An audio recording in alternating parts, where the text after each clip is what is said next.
দেখো আজকে আমি চেঞ্জ করবো, এটা কিনেছি। তো এটা কেমন লাগছে তোমাদের বলো? আমার কিন্তু ভীষণ পছন্দ হয়েছে। তো যেহেতু এরকম আছে এইটা, তো এরকম আর নিলাম না। এটা দেখা, এটা কিন্তু আর নিলাম না, আজকে অন্যরকম নিয়েছি, কিন্তু লালটা আমার বেশি ভালো লাগে। চলো এগুলো সব নামানো যাক। এই যে দেখো চারিদিকে কি অবস্থা, কতটাই বাজে লাগছে বলো। তো যাওয়ার জন্য একদমই হলো না, আমাদের সম্ভব হয়ে উঠতে পারলো না। তো এখন আমি এটা চেঞ্জ করবো। টেবিলের মধ্যে এত গ্যাঞ্জাম, টেবিলে আবার কেউ এত গ্যাঞ্জাম রাখে, কিন্তু আমার আর কি, কারণ বাঙালিরা ডাইনিং টেবিল ইউজ করতেই পারে না, থাকলেও করে না। বিশেষ করে তো আমি একদমই ইউজ করি না। দেখেছো কত অবস্থা, মানে বেশ না, 1 সপ্তাহ পর পর যদি করা না হয় ব্যাস তারপরে এই অবস্থা। এটা বাঙালিদের ঘর এরকমই হয়, খালি গ্যাঞ্জাম। কিন্তু এদিকটা দেখো অনেকটাই ভালো আছে, এদিকে কিন্তু ছিঁড়ে, এদিকটা ছিঁড়ে গিয়েছে, এদিকটা পুরোটাই ভালো আছে। দেখো তোমরাই দেখো অনেকটাই ভালো আছে, কিন্তু এদিকটা একদমই ছিঁড়ে, কিছু করার নেই, অনেকটাই বাজে লাগছিল। দেখো দেখো এই যে কাঁচটা রয়েছে, তোমরা অবশ্যই জানো কাঁচের নিচে আমরা এই খবরের কাগজগুলো কিন্তু পেতে রেখেছিলাম, কেন বলো তো? যাতে কাঁচটা না দাগ হয়, যাতে কাঁচটা না দাগ হয়, কারণ কাঁচটা দাগ হলে প্রচুর বাজে লাগবে। তো তার জন্য আমরা এরকম খবরের কাগজ দিয়ে তাহলে প্লাস্টিকটা দিয়েছিলাম। দেখো খবরের কাগজটা করাবো, কিন্তু একটুও দাগ পাবে না। কিন্তু এটা আজ থেকে 10 বছর হয়ে গিয়েছে।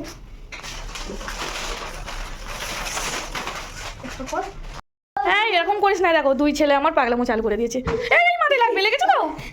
দেখো এখানে টেবিলের উপরে কত জ্ঞানচাপ, সেটা দেখো। দেখো মানে যাবতীয় জিনিস ডাইনিং টেবিলের নিচে, কিছু করার নেই। তো বলো আমাদের ডাইনিং টেবিলটা একটু কথা হয়নি। হ্যাঁ এখানে দেখা যাচ্ছে আমার, এই তো। চলো আমি কাজ স্টার্ট করে দিতে, পাগলামো করে লাভ নেই।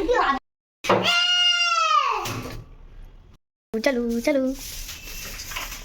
কারণ তোমরাই জানো আমাদের কিছুদিন বাকি আরো পাবো না, আর কয়েকদিন লাগেছে বেশ না। প্রত্যেকটা রুম কিন্তু গুছানো হয়ে গেছে, সেটা তোমাদের সঙ্গে শেয়ার করলাম না, কারণ এটা শেয়ার করতে করতে কাজে অনেকটাই দেরি হয়ে যাবে, অনেকটা লেট হয়ে যায়।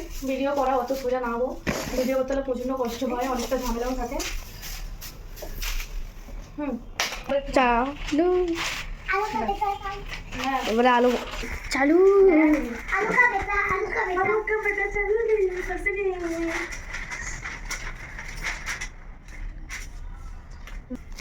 কি করবো সাউন্ড উল্টো করবো। দেখো এটা কিন্তু অনেকটা বড়, কারণ বড় জিনিস না টেবিলটাই হবে না। দেখা যাক এটা পিছনের পরে কেমন লাগে। তুই অনেকটা করে দে, এটা বড় হয়ে গেছে রে, ছোট ছোট করে যাচ্ছি। তুমি তো বলছো মনে মুখে দেবো না, পরে দিয়ে বলছো অনেক ভালো, অনেক ঝুঁকি করে কোন দিকে তুমি তো অনেকই বলে কিনেছো। কাটি এই দেখ সুগার কোদি লাগছে, দেখ কই ঘুমাই দে সুবি, আমি সব ভেঙে দিস, বড় না ভেঙে যাবে লাঠিটাকে সব ওইটাকে তোলাও না, একদম করে একটা ফিরবো না। দেখো কত সুন্দর লাগছে বলো, কিন্তু এইভাবে পরিষ্কার পুরো ফাঁকা থাকলে তবে ভালো লাগবে, কিন্তু একদমই ফাঁকা থাকবে না, এটা সেটা গ্যাঞ্জাম রেখে রেখে ভর্তি হবে, কারণ বাঙালিদের ঘরে এরকমই হয়।